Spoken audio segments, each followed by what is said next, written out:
Bismillahirrahmanirrahim. Assalamualaikum warahmatullahi wabarakatuh.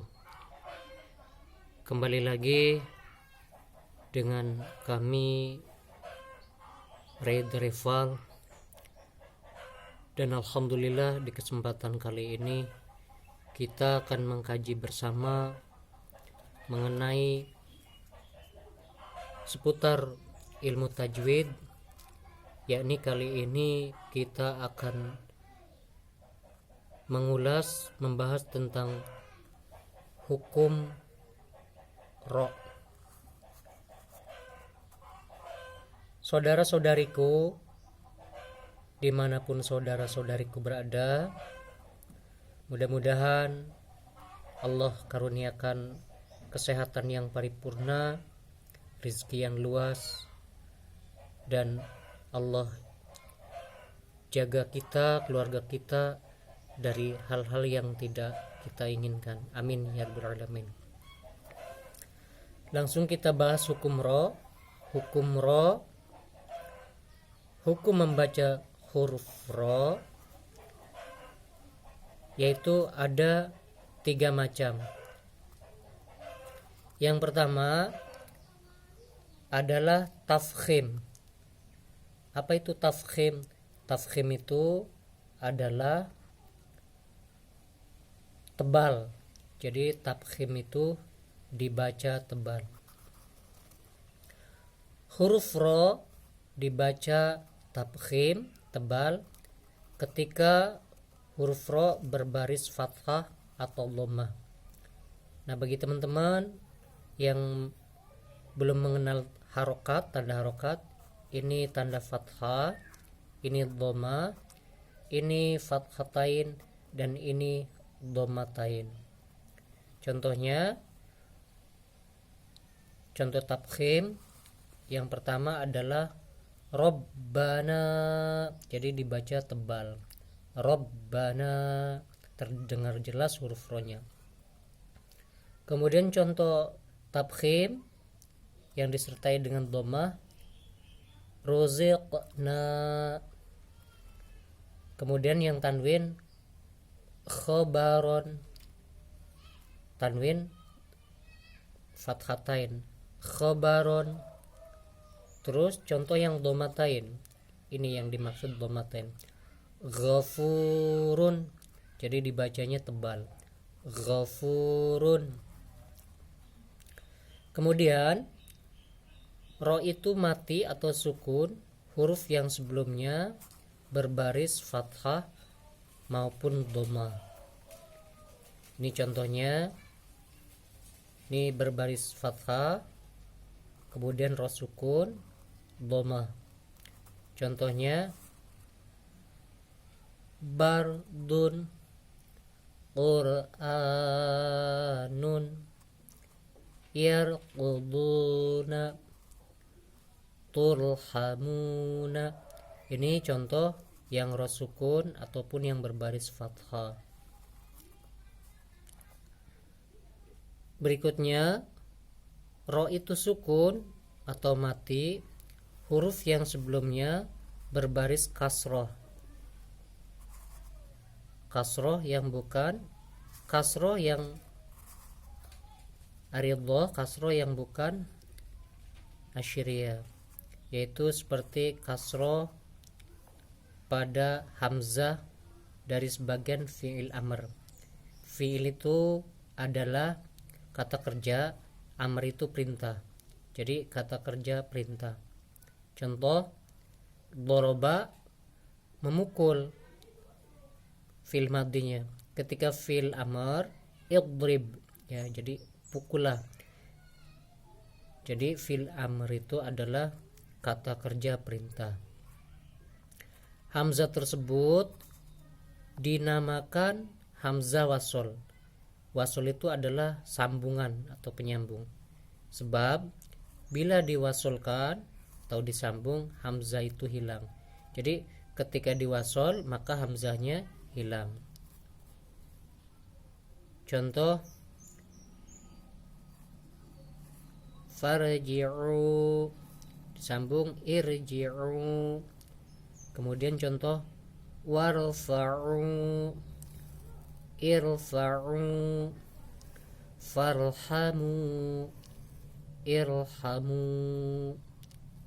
warka'u, irka'u. Ya, seperti itu ya. Kemudian yang kedua adalah tarqiq. Tarqiq itu apa? Tarqiq itu artinya tipis ataupun lembut. Ya, sementara tafkhim adalah tebal.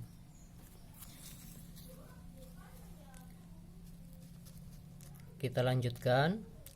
Huruf ro dibaca tarqiq, tipis, apabila ro berbaris kasroh. Jadi ro ini dibaca tipis ketika berbaris harokat kasroh. Contoh karimun, jadi tidak terlalu tebal ya. Tajri lafi khusrin, ini contoh dalam surat Al-Asr ya. Wal asri, contoh surat Al-Asr. Terus bidurlin, bidurlin, nah ini berharokat kasrotain. Lalu ro mati atau ro sukun dan didahului oleh huruf berbaris kasroh. Ya, ini kasroh, ini sukun. Yang bulatan kecil seperti ini adalah ro sukun. Contoh fir'auna, fir'auna, jadi ronya terdengar tipis. Fabashirhum, fabashirhum, atau dilanjutkan fabashirhum bi'adzabin alim. Contoh fakabbir, fakabbir, fanzir.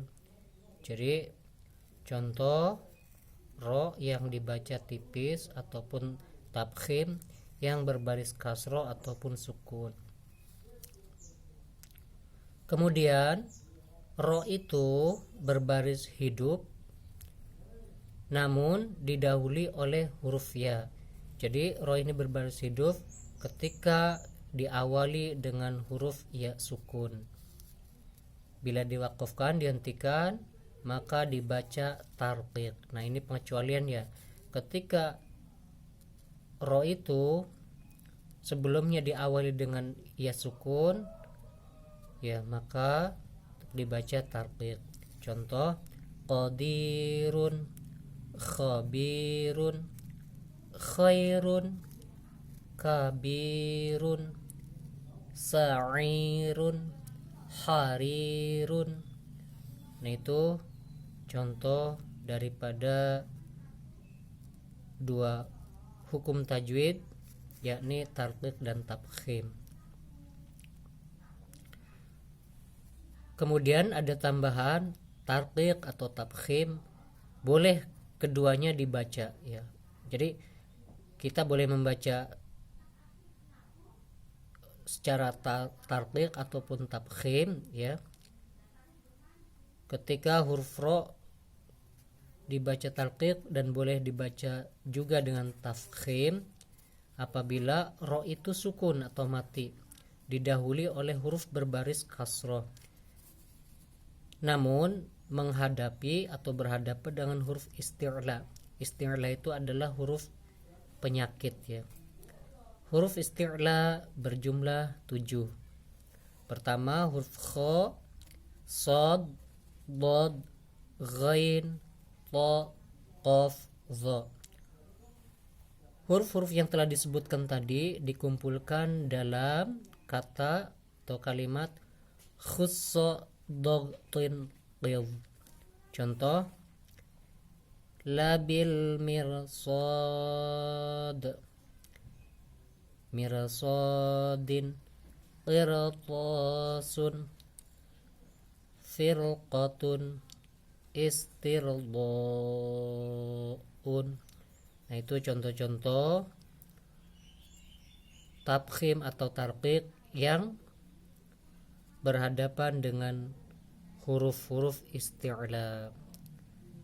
Terima kasih. Untuk sementara saya cukupkan dulu. Mudah-mudahan Allah ridha dan ini menjadi suatu hal yang manfaat. Kita berharap kepada Allah Jalla wa'ala, mudah-mudahan pembelajaran kita ini mendapatkan ridhonya, amin ya rabbal alamin. Saya akhiri dengan doa. Akhir doana wallahul muwaffiq ila aqwamit thariq wabillahi taufiq wal hidayah wal afu minkum. Wassalamu alaikum warahmatullahi wabarakatuh.